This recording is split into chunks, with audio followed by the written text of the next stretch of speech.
Straight cut po, straight cut ha. 380 na lang, madam. Wala na, ito na lang po. Kaya sinil ko na lahat, mga sis, ha. For only 380 po. 5'3 yung height ko, mga madam, ha.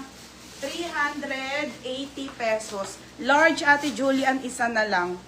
Isa na lang po, isa na lang. Crafty CK. CK ba? Nag-pick up na ba si Majoy? Hindi pa. Anong code ko? Black ba, ate? Black Majoy. Ate Julian, sorry, second ka, ha. Asan na? Wala na nito, madam, sa supplier. Sold out na rin. Sabi sa inyo, pag magaganda, te, wala na. Ay, hindi. Nasaan na yun? Saan na? Jax. Uy, sikay na. Ay, ito. Yours na, ate. 160 yan? Oo, 160. Isa na lang pala to. Majoy? Beb, yours na to, ha, Majoy. Isa lang yan, be. Swerte mo. Next, mga madam. Next, ate. Sa pants tayo, 380, ha. Meron yan dyan nasa men's shirt. Meron daw, tsaka eh. Sa kanya, sa atin wala. Wait lang, may size pala si Black. Sorry.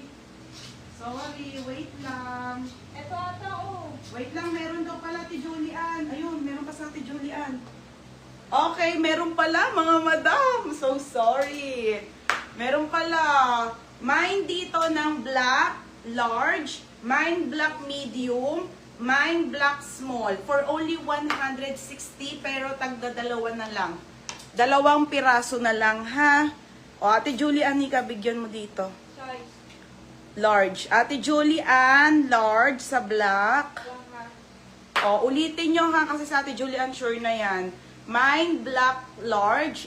Small, medium, 160. 160 pesos only, mga madam, ha? 160.